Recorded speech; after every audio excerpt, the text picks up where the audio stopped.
Yeah, thank you, Ananya.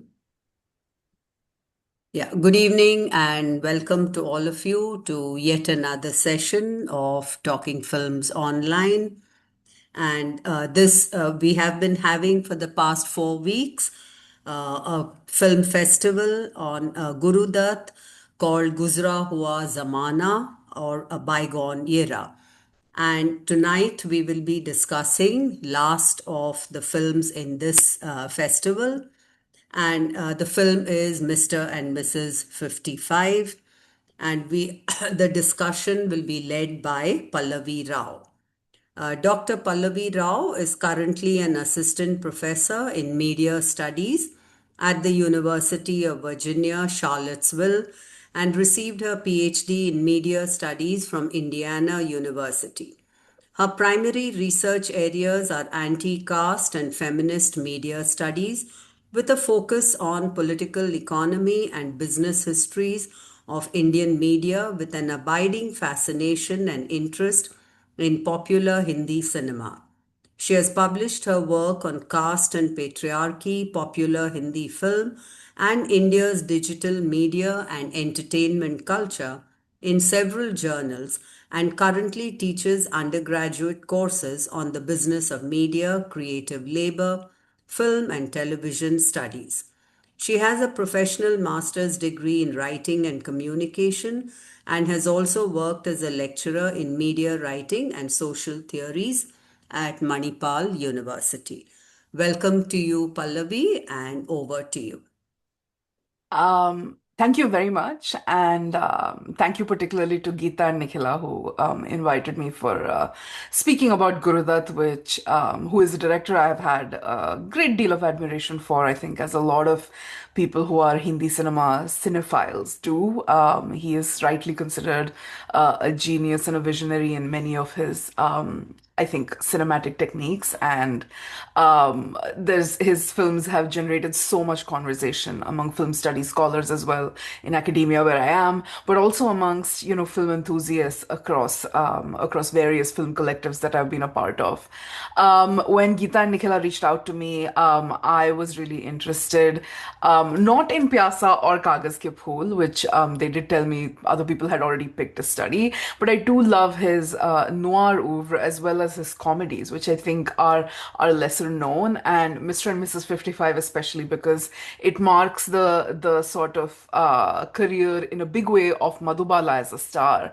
And it has some fun themes and elements that I'll cover a little bit in my talk today, and hopefully not going too long. But I do have a PowerPoint because I feel talking about Guru Dutt cinema is very pointless without the actual images. So if you all don't mind, it's mostly images. There's only I think one slide with some text in it, and I'm just going to share my screen so hopefully you can see my.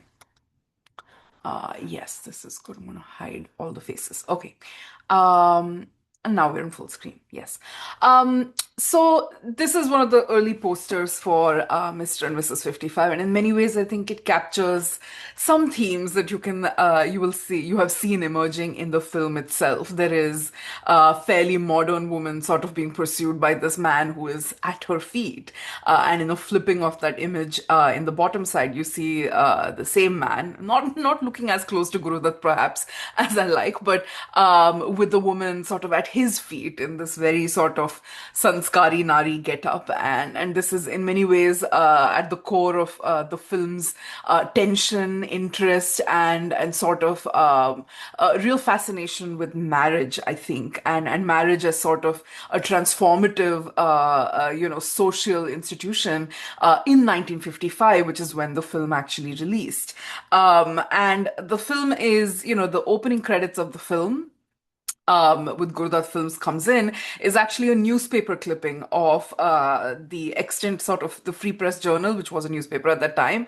But it has, it's focusing on the headline here: husband of heiress admits infidelity, and the aggrieved wife breaks down in the courts. And so you're seeing right from the get-go, Guru Dutt wants to frame sort of the thematic element here, which is perhaps a question of women's rights, women's roles within marriage marriage, which is the guiding sort of force within the film, and its antagonist and protagonist. There is a cartoon above there which also becomes very central, because Guru Dutt plays the role of Pritam Kumar, who is a newspaper cartoonist. And one of the cartoons he makes in this film is one that lampoons Madhubala's, mother's character, sorry, not mother, aunt's character, played by Lalita Pawar, Sita Devi. And the thing that I admire about Guru Dutt, that I think also is very central to what we define with him being an author, is his collaboration with dialogue writer Abrar Alvi, who also screen wrote some of the screenplays. In this film, I don't think there was a full-fledged screenplay because it's never actually mentioned as a script or anything or a story really. Abrar Alvi is credited with the dialogues, and I imagine, like a lot of Bombay cinema at the time, a lot of this is sort of ad hoc, improvised, everyday filmmaking in the studios, where the dialogue writer sort of drives a lot of the plot through scripting on the spot, lines that the actors will then recite. So Abrar Alvi is very central to how, there's several very great moments in this film where the dialogue bazi is actually very delightful and fun. And this film is a romantic comedy. Guru Dutt was very much inspired by some Hollywood romantic comedies as well in the mid 50s, and in this film you'll see all sorts of homages being given to sort of the screwball comedy, the lead pairs, the accidental meeting, mistaken assumptions, and things like that are all sort of referenced in this film. But Abrar Alvi gives it a lot of life with very sort of, real world sort of Hindustani, actually, I should say Hindi Urdu dialogue. There's an occasional moment with the Bhabi where she's speaking, I want to say Bundelkhandi or some sort of, Hindi heartland dialect. My knowledge of Hindi heartland dialects is not very strong, but there's an everydayness, even with Johnny Walker's character, who is called Johnny, if I remember right, and his use of Bambaya. So I had like three snippets of dialogues that I thought were very fun. When the doctor is called at one point, when Preetham sort of collapses on the roadside from hunger, Johnny is asking the doctor, what's going on with him, and the doctor is convinced this man is hopeless with poverty and unemployment, and he's diagnosing him by asking, "और जब वो cigarette पीता है तो वो भी उधार," and Johnny responds with, "There you are, वो भी चार मीनार." This kind of rhyming sort of jokiness, when Anita, who's Madhubala's character, is, really upset about this infatuation that she's had with a tennis player called Ramesh. She refuses to eat and she's blaming her nanny for, doing zabardasti and feeding her food, force feeding her food. And the nanny promptly retorts with the line, "Arey, हमारे ज़माने में प्रेम करते तो खाना खा के भूखे पेट नहीं." We don't love on an empty stomach, and the translation makes it, "We don't make love on an empty stomach," which I thought was also fun. So little sort of these quips and banter and wit that really come alive on screen, both from the delivery of the actors, but certainly from Abrar Alvi's sort of sharp pen, I would say. And then, of course, my favorite moment in the film is really when, Pritam Kumar says that, he's better off than those people sleeping on the sidewalk. And Sita Devi is looking at all these cartoons. She turns and asks him, "Are you a communist?" And he says, "No, I'm a cartoonist." Almost as if that were equivalent to an ideology. So there's a great deal of dialogue bazi in this film that I think often goes underappreciated in Hindi cinema's early years, which I think really sort of cemented its sort of the category of popular form that it was able to channel, through writers like Alvi, through other writers from the Progressive Writers Association and IPTA. And Guru Dutt was in those circles a lot, even though he didn't always outwardly sort of espouse a sort of lefty politics that they had. A lot of the artists that he collaborated with were in those circles, and his early cinematic career, he was friends with Ismat Chugtai and her husband as well, who was in cinema at that time. So you see all of these influences sort of bleeding in. And there is something to be said about the cartoonist that I will come to in the later slides, but particularly this idea of the artist who is undernoticed, underappreciated, and unemployed, right? Because that's a huge part of the early part of the film is he agrees to be a husband for hire because he doesn't have a job, even as a highly accomplished cartoonist. And the cartoons are very very important here. They were actually the all of the ones hanging on the wall are actually done by R.K. Lakshman, who was a newspaper cartoonist at that time. And in this particular section, I think this is a little loopy GIF that I have. It's actually R.K. Lakshman's hands, giving the final touches to this little cartoon that ends up on the cover page of not the cover page, the front page of the newspaper, which Sita Devi later on reads. So R.K. Lakshman was happy to collaborate on this film, I think, to enhance, Preetham's credibility as a cartoonist. Which brings me to my favorite figure in this film. Oops, let's go back. Yeah. Who is Sita Devi? And the film actually opens with her. And I was very struck. I watched this film when I was a lot younger, and I thought that she was very inspirational at that time in some ways, when I was trying to resist marriage as, arranged marriage or ideas of, whether I should consider marriage in my future.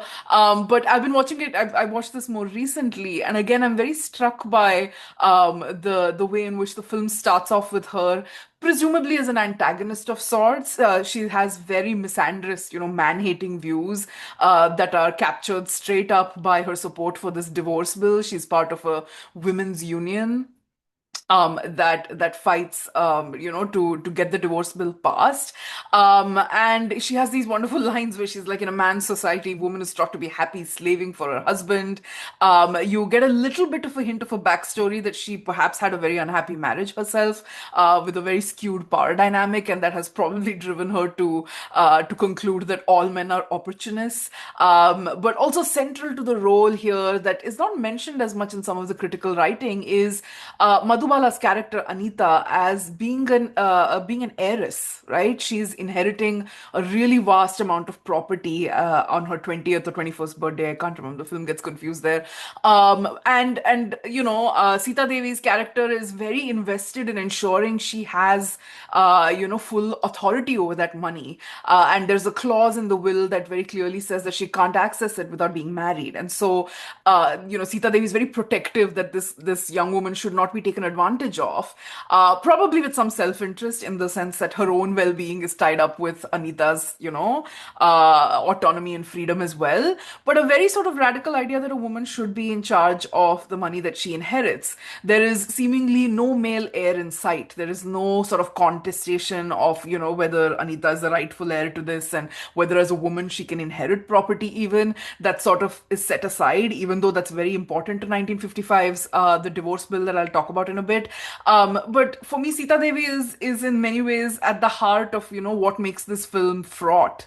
It is both sort of slightly admiring of her, I want to say. Some of the shots, they feature her like this, very centered, giving these speeches, and talking about how marriage is an oppressive institution, at the same time that, the central protagonist, like Anita, is very much keen on getting married first to Ramesh, who is the object of her infatuation, but then ultimately to Preetham as well. And she gives this, what is easily understood as a regressive sort of speech at the end, where she talks about the beauty of Indian women serving their families and so on.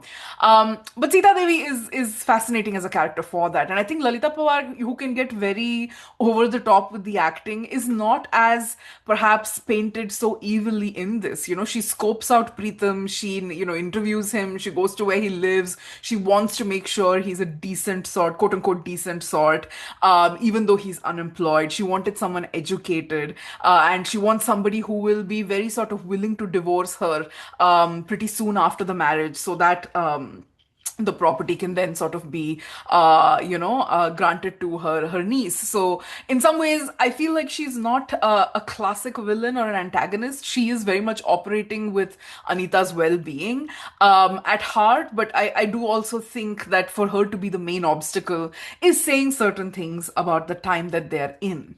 And the time that they're in is extraordinarily fertile, for in terms of what was going on at the political level in India. The constitution had just been ratified. Between 1948 and 1951, Dr. Ambedkar is actually arguing to put into place the Hindu Code Bill. And the Hindu Code Bill is a precursor to the quote unquote divorce bill mentioned in the film, which is the Hindu Marriage Act, which does get passed in 1955. And clearly, like I also really enjoy some of Guru Dutt's films because in the non melodramatic mode, there is some melodrama here, but like not in Pyasa and Kagas Ke Phool. There is a lot of reference to sort of social politics happening in India at the time, or in the time period that the films are set in. And I really liked, Sandeep Mukherjee's presentation on Baz, which was the other film that we watched this month, apart from Pyasa and Kagas Ke Phool, where Sandeep talked about, how the anti-colonial struggle and, colonialism is sort of the big evil that is presented through this pirate film, right? So it's very interesting to have that real history sort of woven into the slightly sort of cheesy sort of romantic and action mode that the film is also operating in with bars. I find in Mr. and Mrs. 55 the context of the Hindu Marriage Act is very sort of operating at the level of subtext in a way that's very interesting. The Hindu Code Bill famously did not get passed. Dr. Ambedkar's desires to actually empower women, both in terms of property inheritance, intercaste marriages, adopting children, and divorce and female inheritance were too radical for the Hindu and I should say Brahmin ideologues at that time.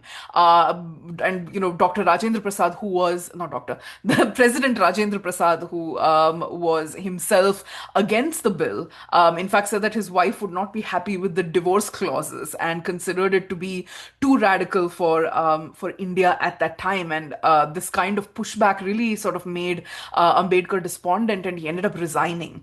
But when the Congress came back to power in 1952 after the elections, the bills were split up into four parts, one of which was the Hindu Marriage Act, which came back again into the Constituent Assembly for debates. And you can see that, again, there are a lot of debates here about what it means for Hindu women to have the right to divorce their partners for desertion and a whole host of other sort of reasons. And I think a lot of that is some of the arguments of the conservative ideologues are actually encoded in some of what the characters say, right? At the end, when Anita, who's Madhubala's character, responds or pushes back against Sita Devi, she says, that your Western feminist values, are not in touch with the reality of Indian women.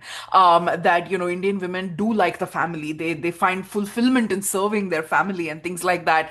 And that, the sanctity of the marriage is something that is worth fighting for, which many of these, ideologues like Shyama Prasad Mukherjee, H.V. Kamath, Pandit Thakur Das Bhargava were all sort of pushing back in the Constituent Assembly debates as well, with Dr. Ambedkar, right? So you can see there's this real foment in society about what it means to have new divorce laws. And prior to this, there were some recognitions of how marriage could be ended, but this officially codified a lot of those laws into one sort of common law for Hindus. And, Dr. Ambedkar was working towards a uniform civic code at that time, which he also ended up abandoning because even this could not be passed. And I wanted to contrast this with, like the contrast of these two clashing views for me is very evident in sort of the social frictions of the time. On the left, I have Dr. Ambedkar's speech to the All India Depressed Classes Women's Conference in 1942, where he actually tells them, don't be in a hurry to marry, marriage is a liability, don't impose it on your children unless financially they're able to meet liabilities. And then he says, above all, let each girl who marries stand up her husband, claim to be her husband's friend and equal, and refuse to be his slave. And I thought the use of the word slave was interesting. The word slave is constantly thrown about in this film about the status of a wife in a Hindu marriage. And Dr. Ambedkar is referencing that here.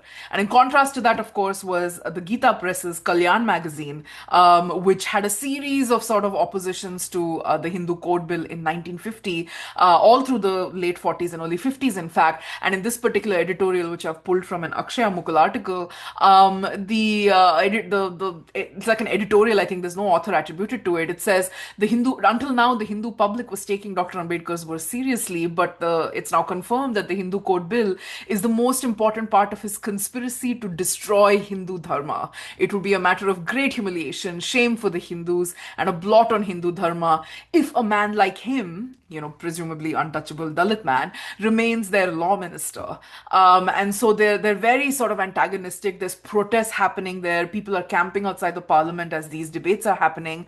And a lot of those tensions, I think, are reflected in how the film wants to deal with, the question of Anita and her freedom. And Anita is, for the first half at least, somewhat oblivious to this, right? She's just wanting to chase this guy Ramesh, and not have to, think about her future or money or freedom or independence and all of those things. Sita Devi is having to sort of be her guardian in doing so. I also had some great cartoons from that time period because I think one of the things that the film is playing a little fast and loose with is the idea that the newspapers are on the side of the men here, right? Which is that they're anxious about, female domination and women getting their way every which way. The newspapers of that time, I think, were a little bit more astute. This is the cartoonist Shankar had a series of cartoons on the Hindu Code Bill that are clearly sympathetic to Dr. Ambedkar and the women. This one has both of them holding up a banner for equal rights, and the Brahmin and the Pandits are sort of freaking out. This one has Dr. Ambedkar sort of saving a woman from, again, all of these Brahmins who are trying to pull her down into some pit, is what I'm guessing. This one again has the Hindu orthodoxy trying to sort of kill the bill, if you will. As women conspire, to stop them. This one has another one with the Hindu Orthodox priest standing on the body of a woman and pointing to Dr. Ambedkar, saying that, stay away from Hindu dharma. This one is probably one of my favorites. It's by Bireshwar. It's some Delhi girls demonstrating in favor of the Hindu Code Bill, demanding half share of property, which the Hindu Marriage Act actually did. The Hindu Code Bill actually really demanded. And this was one of the another primary modes of objection that some of these people opposing the bill actually had, which is that women would, daughters especially, would be automatically sort of guaranteed the right to claim half the parents' property upon their death, which did not exist in prior property laws. Divorce as well, and then dowry as well being a factor here. And this one is actually by R.K. Lakshman himself, the Hindu ascetic on the bed of thorns, with the new India baby next to him, sort of chiding Nehru and saying, none of your newfangled ideas here, my dear man. And Nehru's, of course, trying to persuade them to get on board with the Hindu Code Bill. So you can see lots of, imagery and cartoons here already referencing what the Hindu Code Bill means, but for the most part, recognizing it as a progressive intervention. And I would dare I say, they're on the side of Sita Devi here, right? They're very much in support of laws that will protect women and assure them rights within marriage. And that's sort of the real conundrum of the film, this push and pull between tradition and modernity. And Madhubala's entire wardrobe and look in the film, I think, really represents that transformation, right? In the beginning, she is, hanging out with Ramesh in all of these, tennis clubs and in a swimming pool, next to a swimming pool as men and women are sort of, swimming, and she's singing these songs wearing extremely modern clothes, twirling umbrellas, and by the end she's converted into the sort of Sati Savitri model of Indian femininity, which is that of the dutiful wife. And the transformation is particularly made through that middle frame that I have there, in a conversation with Preetham's bhabi, his older sister-in-law, who basically becomes a very small model of like what ideal femininity is and the fulfillment that is to be found in the Hindu marriage. Almost every sort of pop review of this film, the columns written about it, even people who have discovered it in more recent times, talk about its misogyny and the ways in which it normalizes, domestic abuse. I think at one point Anita's character asks the bhabi, does your husband beat you in the marriage? And she says, but he loves me too, doesn't he? When you can find a concord in your food, a stone in your, rice, even as you're chewing it, marriage comes with presumably these concords, is what she's saying. And I think we're very unconvincingly shown that Anita has a full change of heart after this little exchange. And I would argue that the film is not, I think, very invested in convincing us of this. This is just, I feel like, a convenient plot point because it's literally about what 10-15 minutes in the middle. And there is a full transformation here that I think is in some ways too quick and too easy, especially if Anita's grown up in Mumbai, in Bombay at the time, as a modern woman, having her own freedom and an aunt who is so militant about being sort of independent. I can't see her being instantly transformed or convinced by this argument. But anyway, that is my petty gripe with needing to label this film misogynist, because I feel like the film is actually a little bit more complicated than that. The traditional modern dichotomy, by the way, is beautifully referenced, and I don't have the time to go through with this, but I would love to talk about O.P. Nair's music. O.P. Nair is absolutely fabulous in bringing in all of these sort of Western influences. He loved jazz, and you can, I think, if you were paying attention in some of the key moments in this film, there's a lot of jazz tracks that switch into a Hindustani rhythm, almost, like a back and forth, right? I have a little clip from the song Neele Asmani, and you can see here when the chorus ends, there's an interlude, and then there's the antara. And here he's playing with the rhythms of both Western and Indian, right? If this plays, let's hope you can also hear it. I'm putting my volume on max. Where's my mouse? Here we go.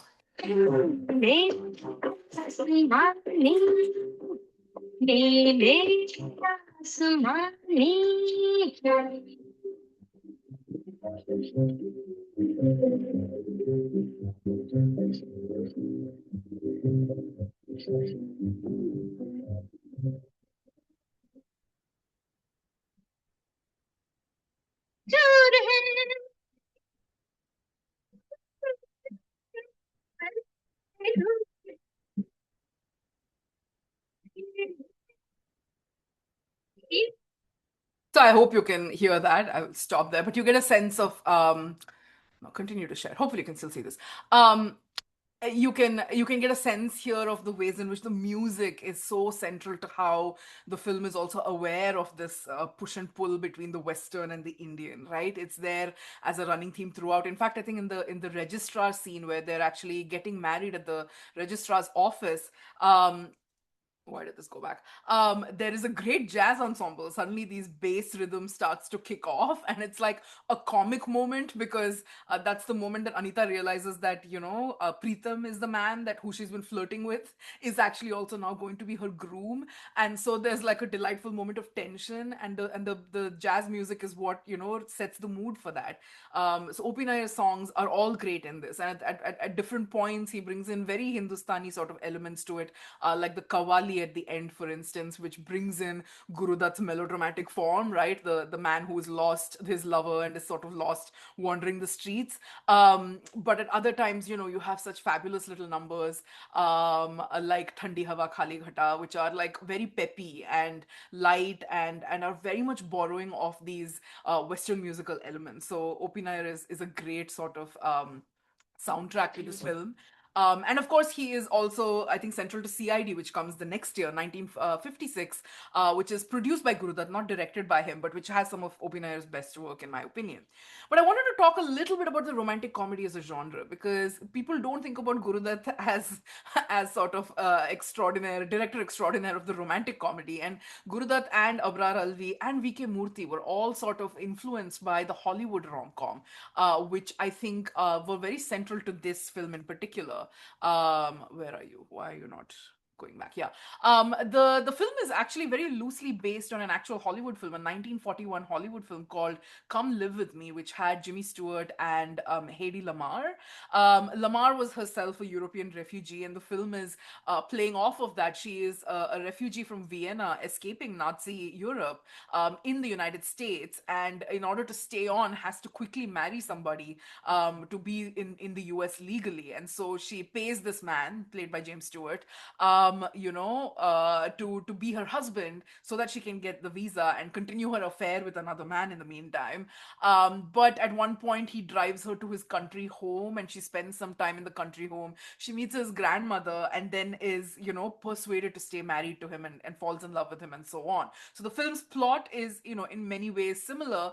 And I think, like, it's very easy to read, like I said, Mr. and Mrs. 55 as this, sexist, misogynist film. But I think some writing on the Hollywood rom-com has actually contested that quite effectively. And I'm quoting the scholar Steve Neal here, who's tracked the rom-com over the years. And he kind of says, the question at stake in romantic comedy is not just sexual, and he uses the profanity there, which I didn't want to put, however stated. It is rather one of coupledom, compatibility, and precisely romance, and hence of the changing and often contradictory social conditions, institutions, discourses, and practices that define and underpin them. So the romantic comedy often is a very good barometer of where society is in terms of, what it allows and does not allow in the name of romance, right? Who can we love? Who are we not allowed to love? Who is it cool to fall in love with? Who is it not cool to fall in love with? How do the red flag, green flag discourse that is, the bane of our existence right now? I don't know if any of you are, if you engage with Gen Z and dating discourse. I can tell you it's in some ways very remarkably the same, but with a new vocabulary. And the romantic comedy reflects a lot of those tensions.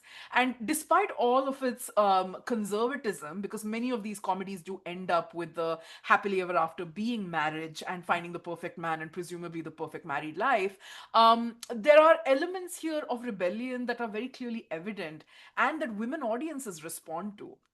And if you if you were there for my previous presentation on Rangila, I am very sort of fascinated or preoccupied by the idea of female spectatorship. And I think that for a lot of women audiences watch a lot of sexist media with a lot of enjoyment. And this is something that I think is very sort of important to note, how theories of spectatorship can explain that, not as women sort of drinking the Kool-Aid or internalizing patriarchy and more reductive sort of framings, but to actually think about what are the pleasures of the romantic comedy, even when it is conservative, even when it is very straight and cis heteronormative. What are the ways in which we can still find pleasure in this genre, right? And I'm an asexual unmarried woman, so there is something here about why do I still enjoy the romantic comedy as a format, is something that also vexes me, I think.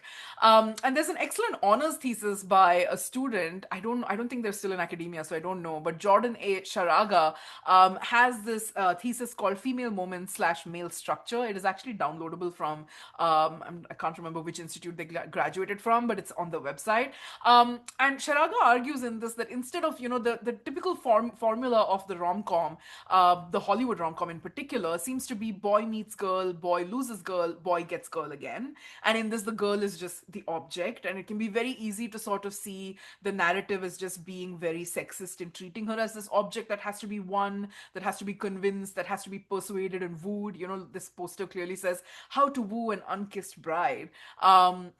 And so there's this idea that convincing or manipulating the woman's emotions is central to the plot, and it can feel very defeatist to read the rom-com in this way.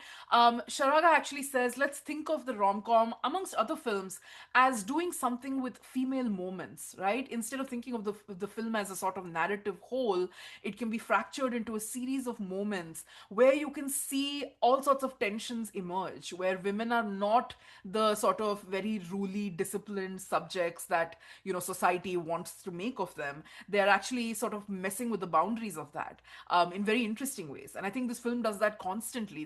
Come live with me, but also Mr. and Mrs. 55. Sharaga actually suggests three reading practices for us as scholars and viewers and critics to do, which is to think about the moment of the star, the female star in particular, with the rom-com. She's looking at people like Meg Ryan and Katharine Hepburn and people like that. Moments of surveillance where feminine emotions are not sort of locked away in a private sphere, right? The public private boundary is being disrupted. And the expressions of female sexuality that become possible through the rom com, that the film actually engineers, right? And so we can read women then as sort of playing with or messing with or being sort of, a little bit gray in terms of the sort of sexist way in which they're trying to be pigeonholed by the narrative. Invariably, the ending might do that still, as many films do, but within the unfolding of the narrative, they are able to sort of come into their own, if you will. In fact, the rom-com is often the female coming of age, right? The love is the way in which women get self-actualized, again the conservative take here. But in many ways, the ways in which actors, story writers, dialogue writers would play with that, I think, are very great to consider. And I want to talk about Madhubala as a star, like really Mr. and Mrs. 55. Before the film was released, she had had a series of flops, and in fact, she was labeled as box office poison, which was a Hollywood term as well, where a star who's just having a bad run gets labeled as this sort of bit of a gamble or a bet, risky bet for producers to continue to work with her. And Madhubala was having a very bad early 1950s, and this film kind of changes the tide for her, right? And you can see why and how, because of the fabulous way in which Guru Dutt and VK Murthy frame her constantly in these images. I mean, just look at how she's lit up in some of these scenes, all of her facial expressions. It's very very hard, by the way, to get a screenshot of Madhubala because she has such a mobile face and she's so expressive. And every time I paused to try and take a screenshot, it was really hard not to stop. Like, you stop at all the awkward moments because her face is constantly changing expression. And I find this astonishing. Like, this is a quality that I think today's female stars have lost. I think Devi had it, I think Madhuri had it, but after that it's been hit and miss with some actors, right? And I feel like Madhubala's emergence as a star is really sort of wonderful to see in this film, in a way that really, she's got this quality that really lights up the screen. I mean, Guru Dutt is also, staring at her that way, and you can see what's going on. And I think that female stardom allows, women to also sort of not be seen as playing these very static sexist characters, right? Not going to say sexist characters, they're very sort of stereotyped, submissive female characters. There's hardly any submissiveness from Anita in terms of how she talks, how she expresses herself. All of it is behavioral sort of disciplining that comes through the plot. But she's a woman with a personality, and that is very much present throughout the film. The second element that Sharaga talked about, of course, was surveillance. And I thought this little melodramatic moment right before the song Udhar Tum Haseen Ho Idhar Dil Jawan Hai was a very interesting moment. This is right after the conversation with that bhabhi as well. And this shot is just meant to capture, Anita's change of heart. And so you see her here sort of framed in darkness, and then she moves her arm, and then the light shines on her face. And this is the moment in which that switch has been flipped, where she realizes she's in love with Preetham. And this is a very private moment, right, for a woman to be expressing. The rom com makes these private moments very public, very sort of, very much in close up, even, right? A lot of crying moments, a lot of sort of, moments of inner reflection, revelation, and epiphany. And I thought that this was a beautiful moment where, apart from the fabulous lighting and everything, just the dramaticness of the gesture as well, signaling that, something has changed inside of her. It's the rom-com allows us to see that in a very sort of unique way. And I think about, when are we afforded a glimpse into female interiority in cinema, right? Those are so rare sometimes in industries that are dominated by men, with authors who are mostly men. In this case, Guru Dutt, Abrar Alvi, VK Murthy are all fairly, a very masculine focused sort of artistic trio. And Guru Dutt's own preoccupations are very much about the male artist, right? But in this film, I find that Madhubala kind of outshines him, and I dare I say that, even though this is a film ostensibly about her being tamed as a character, right? This is, to me, more Madhubala's film than it is Preetham's. I'm saying Preetham more than Guru Dutt's. Um, and there's just something sort of remarkable about that. And I think that, the idea that female emotions under surveillance are one of the ways in which you can sort of see how the rom-com allows us to enjoy women being emotive on screen in these ways. And then, of course, expressions of feminine sexuality. The song "Udhar Tum Hasi Ho Idhar Dil Jawan Hai" is finally the space where they're both able to express their love for each other. Until then, Anita has been a little bit sort of cagey, unsure, very immature still in how she responds to Preetham's flirtations. I must say they're not very well written flirtations, even though Guru Dutt is very compelling and intense at certain times. But for the most part, it is, Madhubala who carries this sort of convincing way of like telling us that she has been persuaded by this man. She has been charmed by him in a way. And in the moment that immediately follows, you sort of see her flirting back with him in a very sort of enthusiastic way. And I think that that is again the expression of female desire on screen, right? Of course, sex and sexuality are still a little bit taboo in India in the 1950s, even though it's referenced in hundreds of oblique ways. But female desire is very evident across all of these films, and I think Madhubala is radiant with it in several moments in this. And I want to say, like, even the minor female characters in this film all have so much personality. Like, I think Guru Dutt actually loves his female stars. VK Murthy loves framing them in these ways. One of the things that I found fascinating in this film is how blocking happens, like how the characters are placed in relation to the camera. And a lot of it feels very theatrical, like stage like. You are very much, sort of in even in that previous, the scene where I talked about, where is it? Um, this one here, for instance, the couple should be looking at each other, but there's kind of behind a park bench, if I remember right, and looking frontwards towards this woman who starts singing at them. So they're always facing the camera in this interesting sort of, placement that I think is interesting.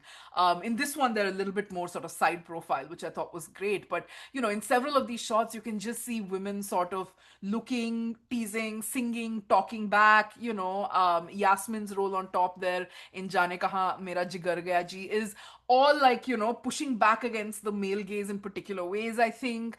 There are all the songs are all great in this film, also because, Madhubala is not actively singing some of these songs. They're being sung around her, right? In fact, that bottom left one is Neele Asmani, and it is absolutely fascinating how the camera follows her while she does this dance, and it follows the singer as much as it follows Madhubala, and it's a very big close-ups of the singer singing into the mic.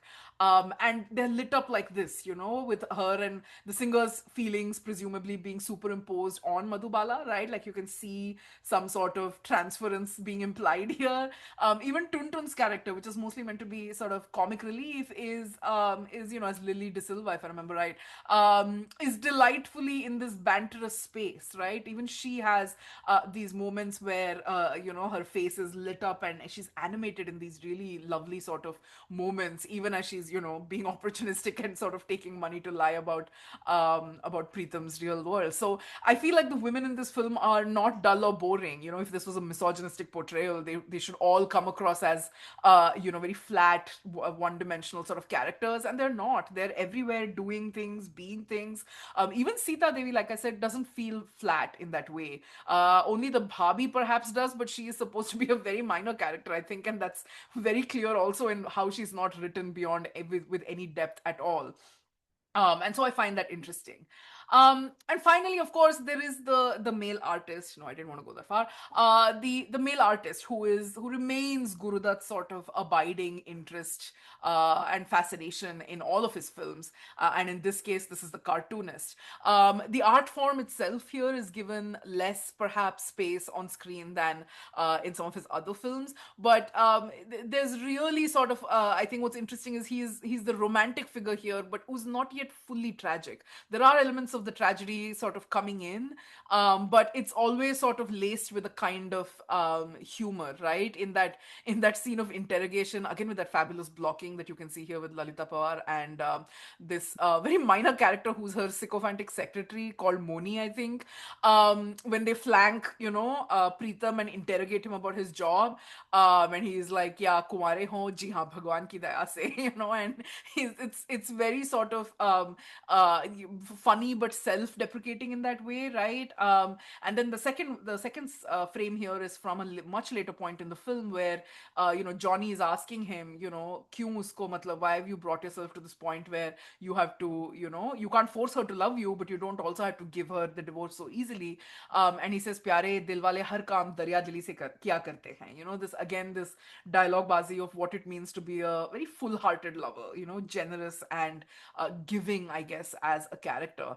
And so this idea of romance and sacrifice and romance is still driving perhaps what the unemployed cartoonist is. I also think it's interesting that this is an art form that is much more explicitly, I want to say, commercialized in a way that Guru Dutt is not interested in problematizing in this film, right? The newspaper cartoonist does work for a newspaper company, is at the mercy of the editor in some ways. Creative freedom can be dicey to negotiate there, but for whatever reason, that's not something that is is in tension in this film at least. And the newspaper form is taken to be still a very noble profession. It has not sold out to the advertisers or the big capitalists, and has a function, right, as the fourth estate, as sort of covering the news for the public. Even though I would argue it's a very bourgeois public, and this is a very bougie film in a number of ways. These are very sort of upper middle class people. Even Guru Dutt's poverty, he himself notes as Preetham, is not the most destitute form of poverty, even that his other characters have experienced in other films, I think. And so I think this allows for the artist figure to be a little bit more humorous, a little bit more romantic, a little bit more fun. And I think not many people are willing to admit that Guru Dutt can be fun, but I think his incorporation of Johnny Walker always makes me think this man had a huge sense of humor that I think should be recognized. And the last thing I want to end with really is these final moments, right, where Anita has been converted. She has been convinced about the greatness of Indian marriage. I did think some of the tensions of what it means to be a feminist and what it means to be anti-feminist also are revealed in that exchange that she has with Sita Devi on the staircase in the final moments. She accuses Sita Devi rightly, I think, of saying that you're always on a stage and you keep opining from there, but go out amongst the people and see what their real issues are. What do the women of India want? And she concludes that it's actually just being with their family and keeping them happy. There is an interesting reference there, though, to the idea of the husband as a partner. She does mention that. I didn't screen grab that here, but it's there. And I think it's interesting. The film is not interested in troubling what arranged marriage or more sort of coercive marriage setups can be versus, say, love marriage, or at least marriages where women have some degree of agency. It's not interested in that distinction, and I think there is a lot that is assumed here by marriage being both in service of the family and finding a partner, companion, best friend, etc. It gets weirdly flattened in that monologue, but the tensions are there, and even when as they come out of the courts, and Sita Devi and Anita surrounded by these women saying "Long live women's liberation" and "Long live women's freedom." There is, these are all very sort of wealthy or middle class women. At least they are not working class women. There is no representation of working class women wanting this feminism, and in fact, all of the working class characters in this, the nanny in particular, is extremely eye rolly about the entire scenario. Right, that these people are going around talking in English about women's slavery and whatever, but like they're all becoming sort of pseudo British, right? That's, I think, the comment she passes at one point. And her own sort of ideas of feminism are, I don't think they think about feminism in those particularly, I think, stereotyped ways. And certainly with the law, it's a much more, I think, vexed scenario. And so, what divorce means for the working class woman versus the bourgeois woman, I think, is very sort of, is very much in the subtext of this film. And again, I think it's an interesting tension. It's an interesting tension of class and caste. It's an interesting tension of, which women are benefiting from the Hindu Marriage Act and property inheritance. It's all of those things. And in many ways, I feel like in the other talks we've had so far in this series, we've talked a lot about Guru Dutt's creative choices and the things that make him sort of stand out in film history as this very epic and iconic figure.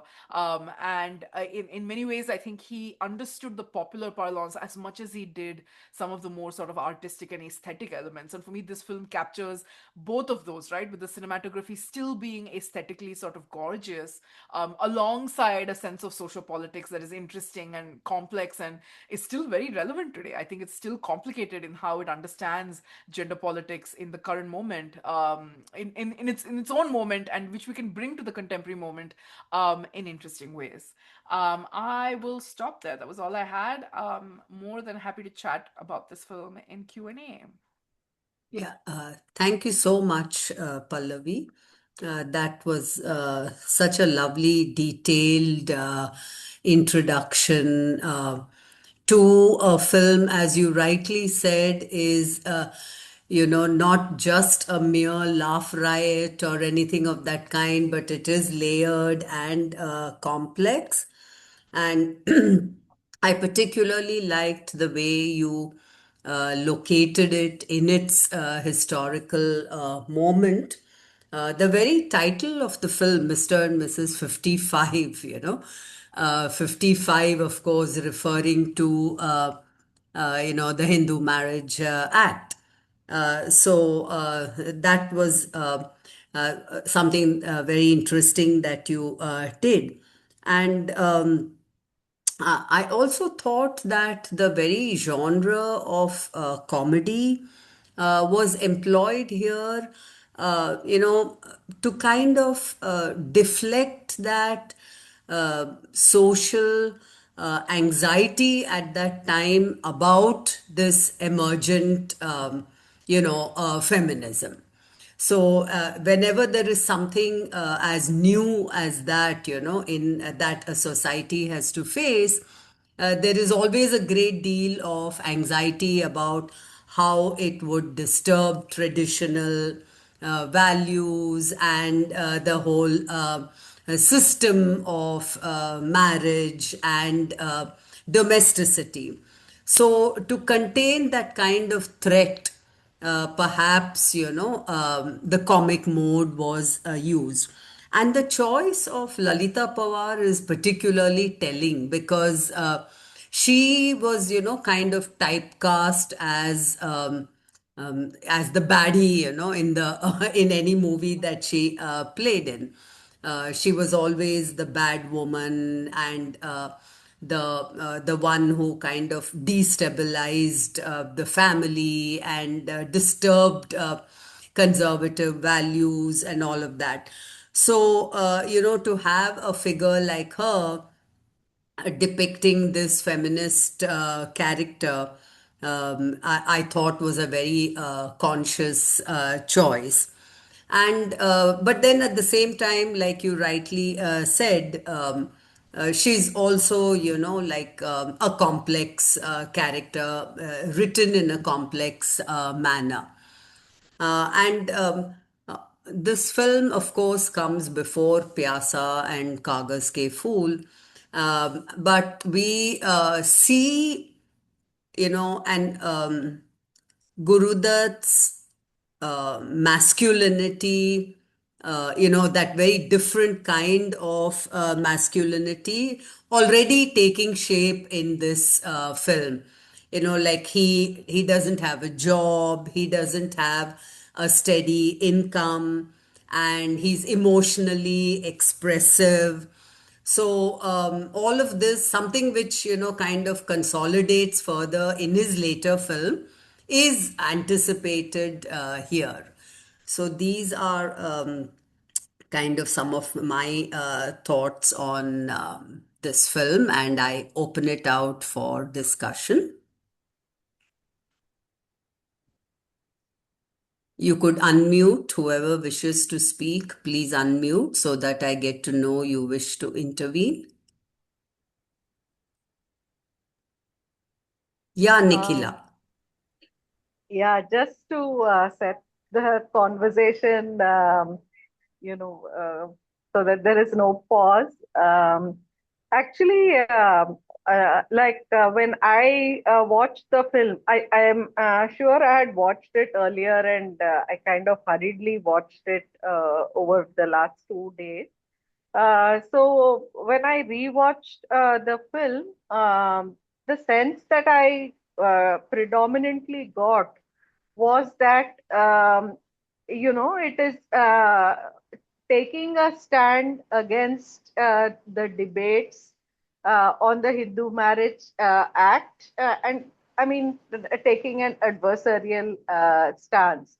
For instance, in the way in which the feminists who are part of the group who are listening to Sita Devi's speech, their petty, or shall we say, their lack of interest in the larger issues. They're talking about the face pack and, so this sense that uh,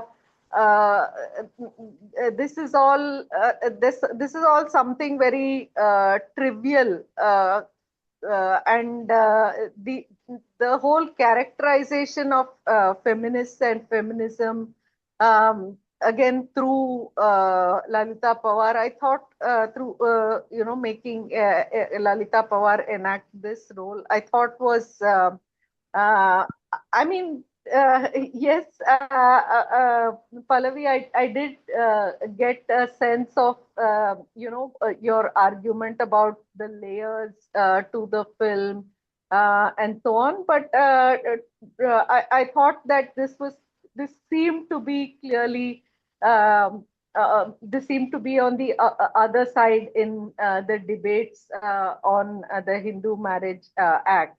Also, to a large extent, I thought this film, it was probably a precursor to many of the southern melodramas. I mean, there are so many in the Taming of the Shrew mold, in Kannada, Tamil. I'm sure in different Indian language, South Indian languages, where this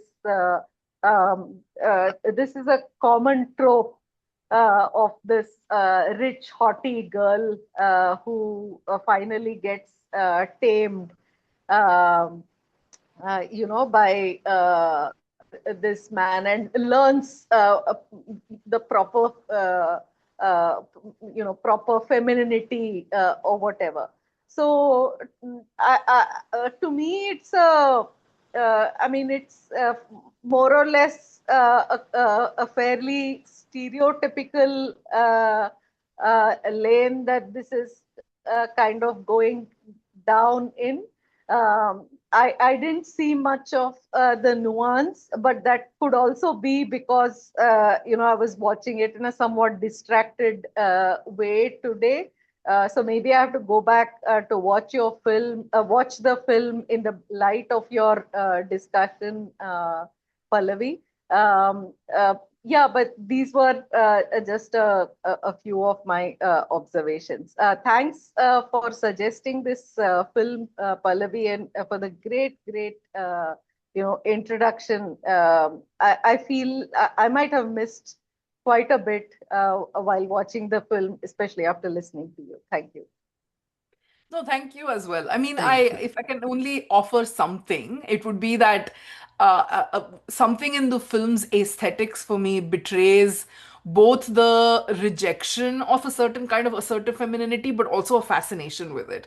And that's where I think for me the contradiction becomes important, because there are very flattened, reductive portrayals of women all through Hindi cinema. I mean, I'm thinking of a Rajshri Productions mode, right? Like Dulhan Wahi Jo Piyaman Bhai type of film, where Hindu femininity is, the women are not that assertive. They actually perform a very conservative docility, submissiveness, a lack of, resistance or pushback. That to me is even more, so it's very boring to watch. For me, what makes a film like this still so eminently watchable is because the woman has to be disciplined, but in the way of disciplining, they allow her rebelliousness to really take center stage. And I think even the accommodation of that for me is something, that's where I feel like the tension comes out, because this is not like a stereotypical sort of what is it, sanskari nari from like beginning to end. In accommodating all of the modernity, they still have to show it, and so on. So I feel like, yeah, that for me is what is enjoyable. But yeah, I mean, I won't decry the sexism. It's there. It is unavoidable. Thank you, Swarnavale sir. Thank you so much. I'm so glad you enjoyed it. Yeah, anyone else?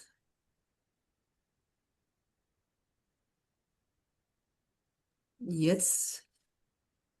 Yeah, Samhita, please go ahead. Hi, everyone. So thank you to the organizers for putting this together. And Pallavi, amazing presentation.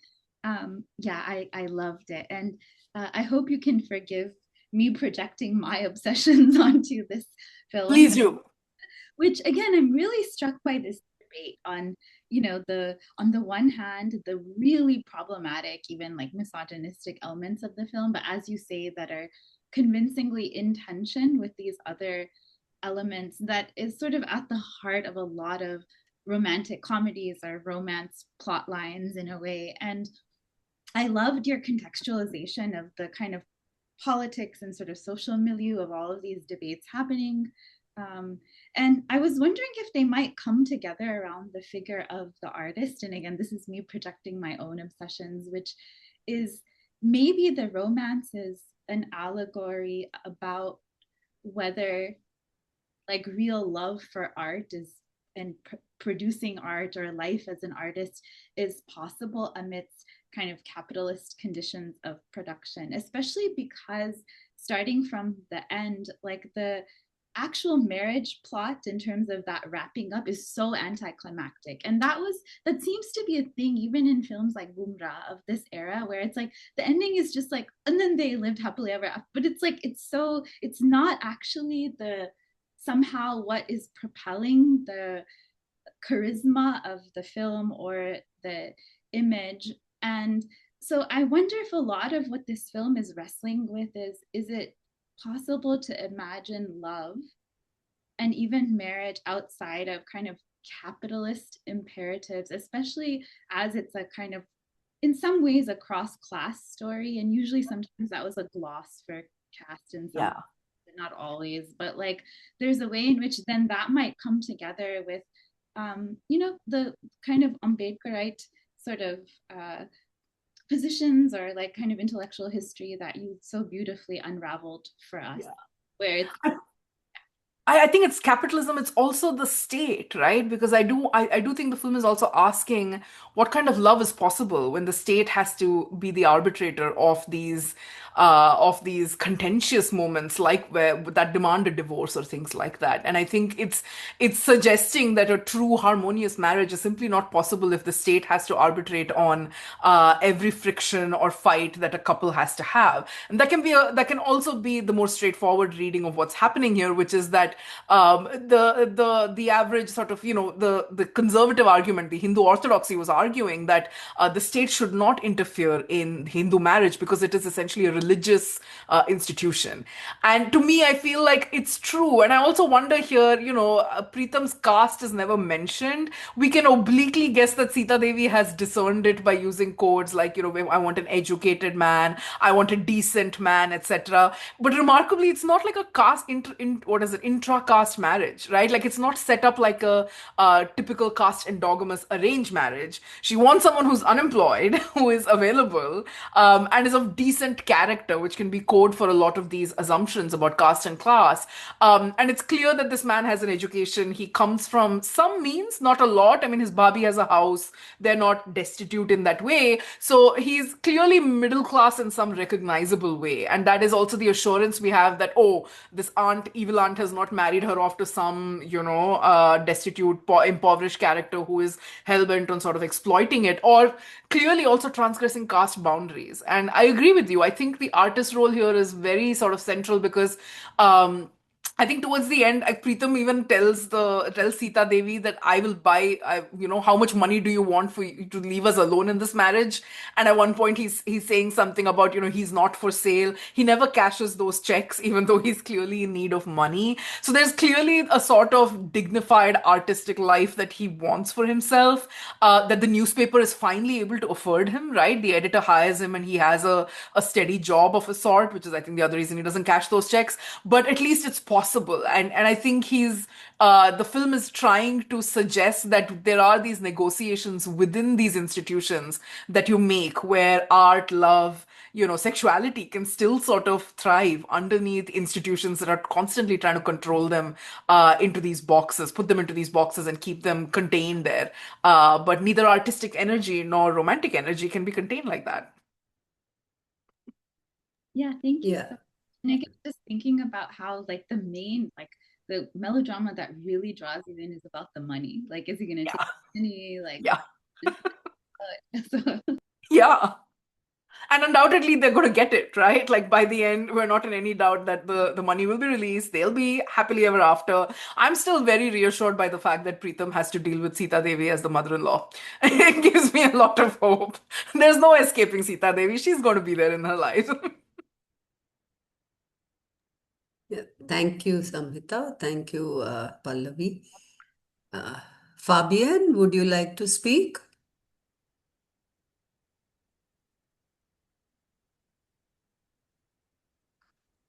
Samvartha is there. Samvartha, would you like to say something?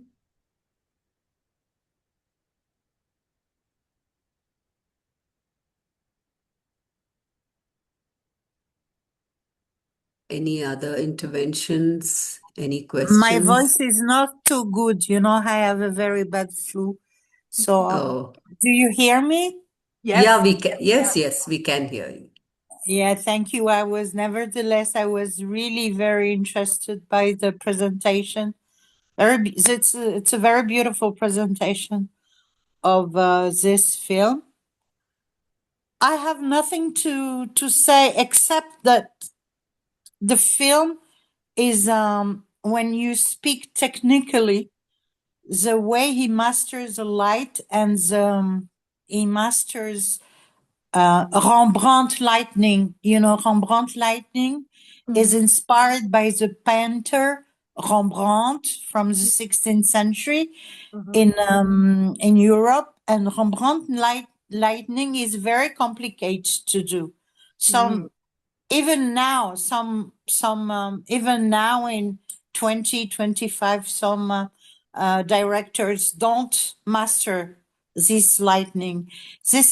He lights half of the face, and he plays with the lightning all the time, and it is so intelligent because the lightning is completely in harmony and in coherence with emotions. And the way he does it is extremely beautiful and intelligent. This is maybe the only thing I can say, because I didn't see the film with English subtitles. I saw the film in Hindi, and I think 90% of the story. I didn't, I was very focused on the techniques because I couldn't understand everything. And the technique is something incredible. Black and white is so beautiful, and the way he masters the black and white is extremely interesting and beautiful. So thank you for this film and the other films of Guru Dutt that I really enjoyed. You know, in France, he was not known until the 80s, the late 1980s. People didn't know him. Now people know Guru Dutt in France, and he has lots of admirers and fans in France. So thank you for this film. Yeah. No, thank you very much for those observations too. Yeah, there's great moments of lighting. I mean, every screenshot that I grabbed, I was just very struck by how each of the characters is lit and how much it contributes to the mood, whether of romance, of sadness, and of grief or of anger. There's so much going on in terms of light and shadow that are very, very reminiscent. And in fact, Johnny's character is a photographer, so that there's that moment between the two of them where they're talking about why he left her or why he's giving her the divorce, and he's actually developing a film, if I'm right in that. So it's very interesting that the light shifts because he's actually doing something interesting with photography as also one of the artistic genres that is being referenced in this film, right? As a professional medium that one of the other characters is involved in. So it's all sorts of acknowledgments, I think, there. Yeah. So thank you for that. I think my mother wants to speak. Yeah, sure. Mama, you're Please go. unmuted. You can speak. Yeah, I know. 1 minute. Yeah. Can you hear me, please? Yes, Yes, we can hear yes, we can.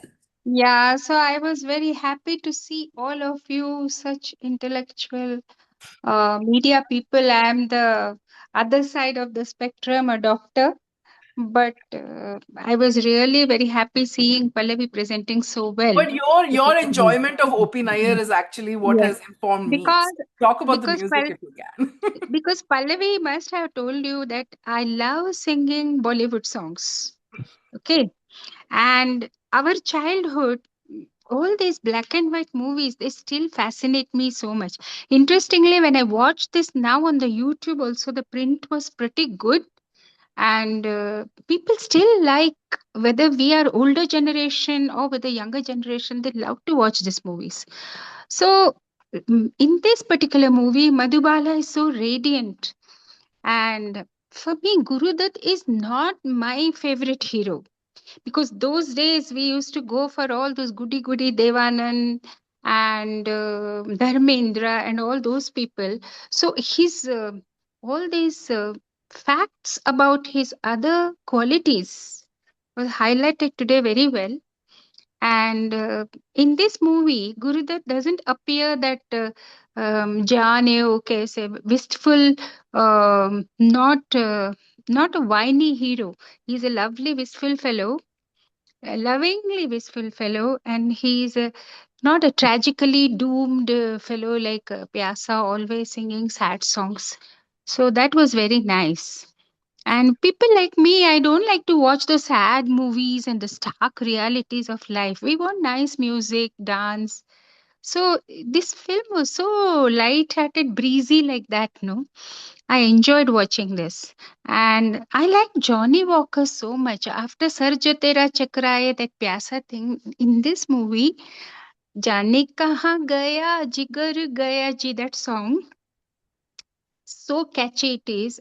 We all go to see a movie when we hear the songs. And I sincerely feel this movie, the people went to see the movie after recognizing the song. Mm. And so more than the Madhubala and Gurudutt's duet, this song became so popular. But So also, this all is what is interesting is this is Gita Dutt's films, right? Guru Dutt's films are yeah, all Gita Dutt and Gita that had dominantly. a unique voice. If Mm. you listen to Lata Mangeshkar's very old thing, she has tried to mimic the Noor Jahan and those sort of people with a little nasal twang. After that, she changed to a very thin, but Gita Dutt's voice has that lilt, you know. It Mhm. very, you know, you love her voice. It's Mhm. so different and very catchy. And all her songs are so delightful even today to listen. So in this movie, all the songs sung by her was so nice. Thandi Hawa Kali Ghata was so good. And thank you, Pallavi, for making us watch this and revive our old memories. And you presenting it as my daughter, yes, what more can a mother say? Be It more was like Sita nice. Devi. I'm going to tell you, be Yeah, more yeah. like Sita Devi. No, I cannot be like Sita Devi because simply my character. But you know what? There are very few lovable villains in the movie in movies. Huh? Lalita Pawar is one of the lovable villain, and Pran is another fellow among the males. The Yeah, lovable villain. You know, you don't feel disgustful and like Dhurandhar now and all those violence, and now they're so ghastly villains like that. They're not like that. So I agree. in a way, in this movie, she fitted that character very well. I Mhm. mean, to bring out the best of the other goody people, you need such characters. Then the Yes, other person's things get highlighted. yes, So that way, she was very nice, yeah, and it was very good movie, and I liked it. yeah. I love it too. Yeah. And Yes. Opina there is, Thank you. yes. Thank Uh, you. thank you so much, Geeta. Yes. Yeah, thank you. Yeah. Any other interventions? Any questions? Can I come in now? Yeah, please, Ananya, go ahead. Mm. Thank you so much, ma'am. Pallavi, ma'am, I really have to begin by addressing how captivating and so fun and enjoyable your presentation was. Thank you. I truly enjoyed that. I think I've just simply, I've had, you can say, a really funny time, kind of laughing at certain jokes you pulled out. And I have to admit, the movie was such a comedy, and I couldn't really tell the movie was. I couldn't really come to tell that the movie was a political comedy in some type of way, given the number 55, which always indicated, and I wasn't really aware of the historical aspects of that time. So I thank you so much for opening up those, clarifying those edges and tightening the periphery for me. Mhm. So there are also so many moments in the movie. For example, if I really have to stick to, in a way, to speak of the funniest moment in the movie out of so many, I'll have to say this is during this is right outside the court when when Guru Dutt is sitting there and Madhubala is right there. I also had no idea that that was Madhubala. So Madhubala is yet to go. They are unaware that Guru Dutt is the person they're going to marry, and then they get into some type of a conversation, and they're kind of Madhubala is being kind of cassetted, and well, that tries to allay the kind of tension that grows on Madhubala. So this is when Madhubala says, "मैं अभी गई 2 minute में शादी करके आई." So that's the funniest. I'll have to say that made me kind of that was such a mockery on marriage. I'll just get married and come back in 2 minutes. So that was that really mocked at marriage a lot. But then I was just so captivated by your idea of and your perspective of how this movie, the kind of what this movie does is largely pretty ironical, as I found out. So the movie intends to tame the female, but then that's also inviting the rebellious female for most. And that kind of stays like that most of the time in a way. There's also that moment when there's just a really slightly intimate moment in between Dutt and Madhubala, wherein they are at a party and they've just been married off, but so they are about to dance, and then Madhubala is being taken aside by Dutt, and then Madhubala says, what will people say if they see us like this? And Dutt says that they will only say how disobedient a wife you are. But that finds a repetition at the very closure of the movie when Dutt comes back, and then when Madhubala embraces that, and Dutt says asks the same question to Madhubala, what people will say if they see us like this, and that's Madhubala's turn, even if Madhubala's character has been tamed, but that's Madhubala's rebellion in a way finding voice, which finds the room to say that you're being a disobedient husband, something like that. So there's that ironical play that was constantly being played out, and I really appreciate this cinematic and this particular beautiful artistic, you can say artistic caliber, artistic endeavor that really went on, this artistic capability that really composed the movie on. So basically my question will weave out of the kind of characters I've seen in the movie. I've seen Johnny Walker as being I think Johnny Walker Dutt, and there's another female actress. They have been part. Yes, they have been part of the movie. I think all the movies I've watched so far. So and yes, this was also kind of like a political mockery on marriage in a way to say. So, ma'am, do you have any reflections to draw your perspectives from, or anything? If you have to speak about these. The consistency with the characters. Like I haven't come across that working with a wide array of people, let's say from the India back then. So why do you have anything to associate with this kind of confinement or restriction that often worked with? One of the people who's actually written about the kinds of networks that Dutt was operating in is actually the speaker from last week, Lalita Gopalan. Professor Gopalan, actually, the Kagas Ke Phool book actually talks about the lead up to how that film got made, and traces Guru Dutt's sort of professional networks and how he was operating within the film industry.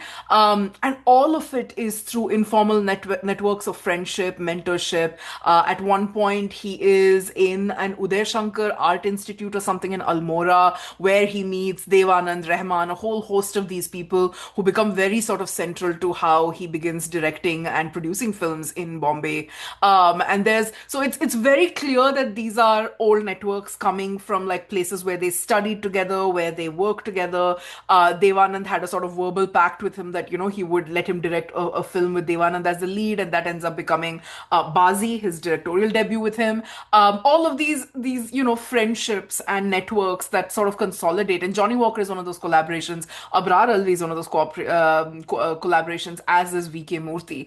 And I think one of the things that is, we talked a lot in the weeks of Kagas Ke Phool about the film not being a success. And I think what gets lost sometimes in the retrospectives is really how risky filmmaking is.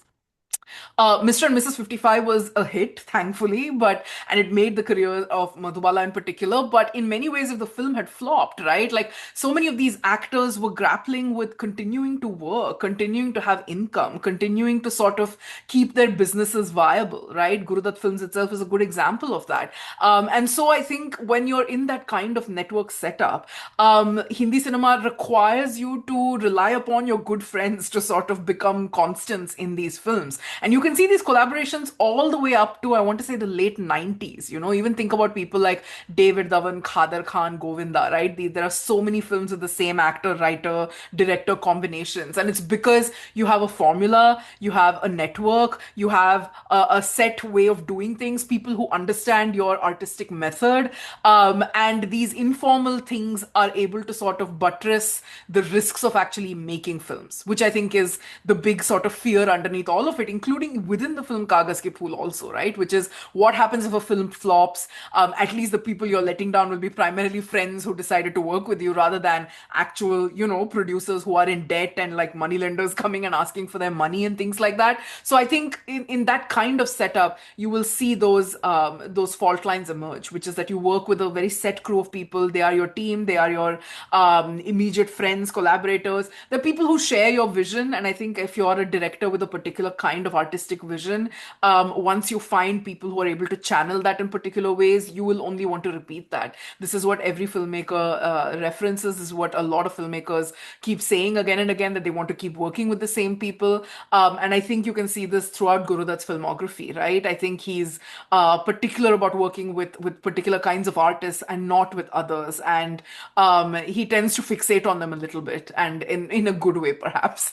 At least creatively good for us. I don't know about the relationships themselves, but they've left very big legacies on screen, I think, in ways that are great to sort of unpack here, 70 years later. Thank you, ma'am. Yeah, This is thank you for that, Pallavi. Anyone else? Tarkeshwar, would you like to say something?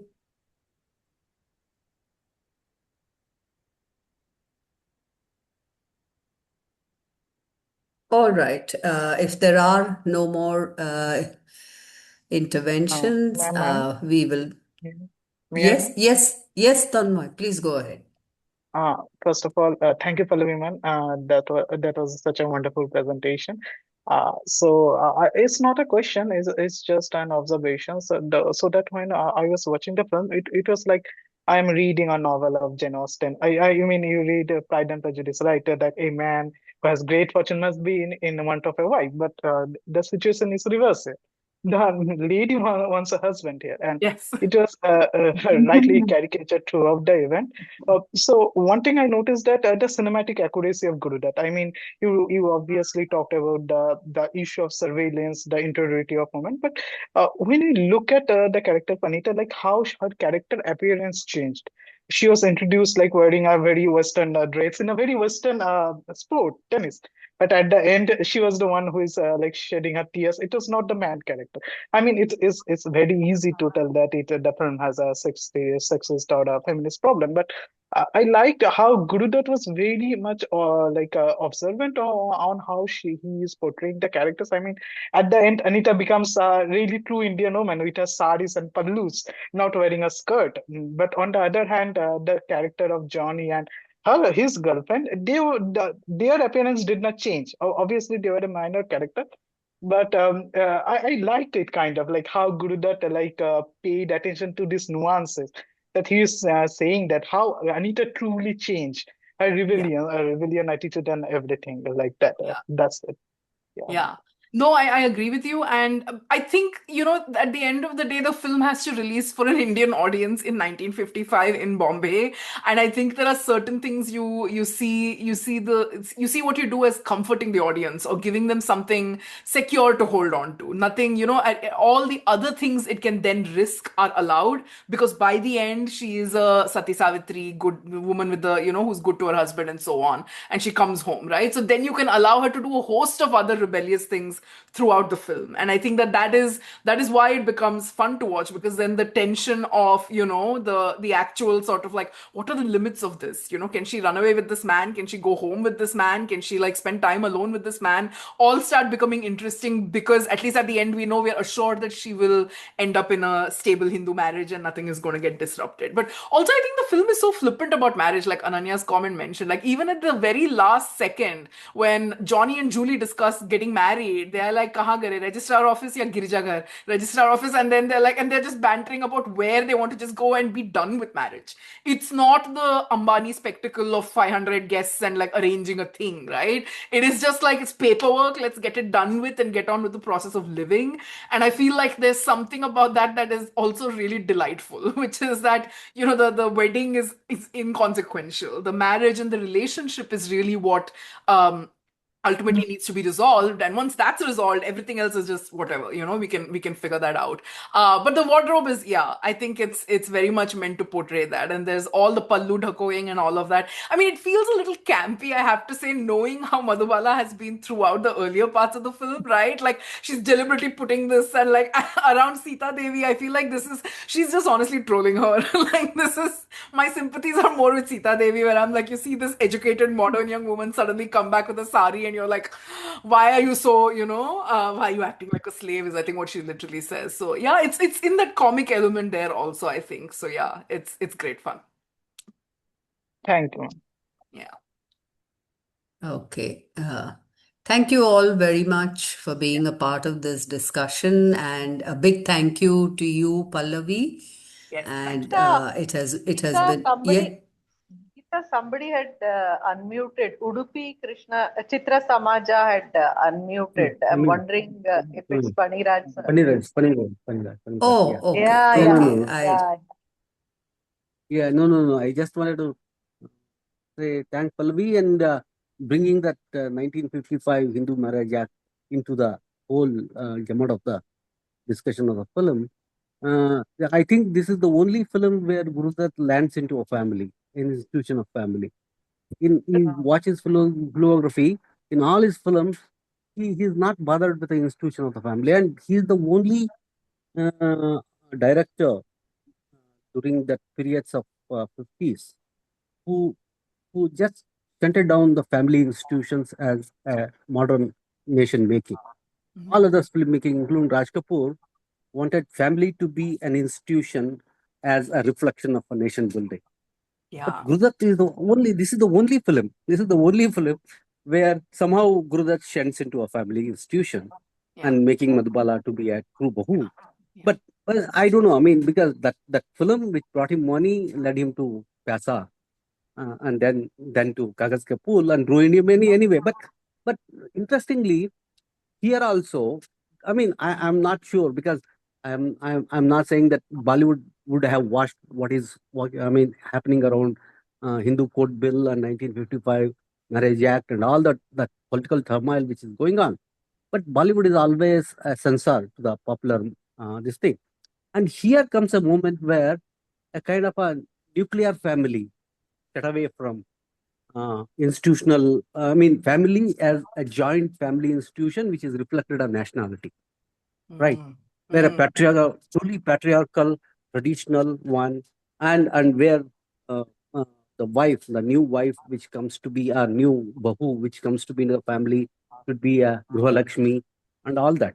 But here, interestingly, though he falls within that formula of shunting himself into the family institution, is the only film. Mr. and Mrs. 55 is the only film where Guru Dutt minds about the family. In all other films, he just castigates out of the family as an institution.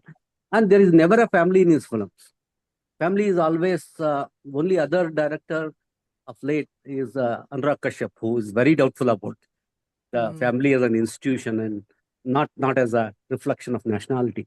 So, but here also there is sensibly there is a movement towards a woman's agency of choosing her husband, which was not a part of our thinking of woman. I mean, of marriage, that marriage an institution and marriage as a natural consequence of family as an institution and family as a microcosm of the nation which you are going to build. So interestingly, though an odd film out of Urdu's filmography, here you are seeing towards moving towards a woman choosing her husband in spite of the social turmoils which is happening, which is very interesting in 1955 Marriage Act, which was Ambedkar was arguing that women should have an agency to choose her family and choose what you want to live, whether to marry or not to marry. And of course, the caste, what you bring and names and all, of course, we discussed already that how Hindi films uses names to designate the caste and all. But here again, a woman is given an agency to choose her partner through whatever logic what she goes through, which was not so logical during that period. Maybe Guru Dutt may not be politically aware about all the things which is going on around him, but somehow, as a popular film, it senses that there is something going on that women should choose her husband, and out of all the say and registered marriage comes again and again in this film. Okay, because that was very, very. I mean, that the Hindu Code Bill talked about that Yes. marrying within the tradition, we don't make it unlawful, but choosing outside it, a registered marriage itself is a kind of a institutional relation between a man and woman to choose outside your traditional boundaries. Registered marriage again and again comes here. So in that sense, Guru Dutt compromised, but in some other way, he also indicated that you got to listen to the way the world is changing. That's what I just wanted to tell, because I mean, I didn't participate in the previous discussions, but that is the one marked thing.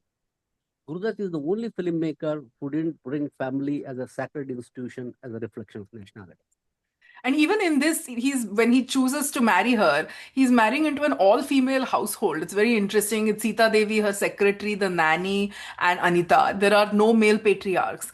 Even the supposed male patriarch of his older brother is missing in the Bhabhi's household, right? When he meets the Bhabhi, he asks, Bhaiya kahan hai? And he's away somewhere doing something. So the interesting thing is the absent patriarch is sort of somewhere in the fringes here, which is, he has to step into those shoes is also, I think, what is implied. But he does, I mean, these women are not going to be tamed in that way, I think, is my feeling as well. So even though it is family, even though it is a nuclear family also, I still feel it has some disruptive elements to it that are not sealed off in this very sort of classic nuclear Hindu family unit. So yeah, sir, thank you so much. Bobby is also a reflection of an affection what he was seeking for, to his mother or to others.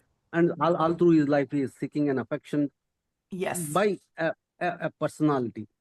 Bobby reflects that. And of course, as you said, that Bhaiya is absent. Bhaiya is absent. Yeah. Any other reflections on the film? Any other comments? Okay. Thank you very much. Thank you so much, Pallavi. You can see that it has been a wonderful discussion. There has been so much talk about the film. So thank you all very much for being a part of this discussion. And see you same time coming Saturday. Yes. Bye, everyone. Thank you so much. Bye. Good night. Thank you. Bye. Good night.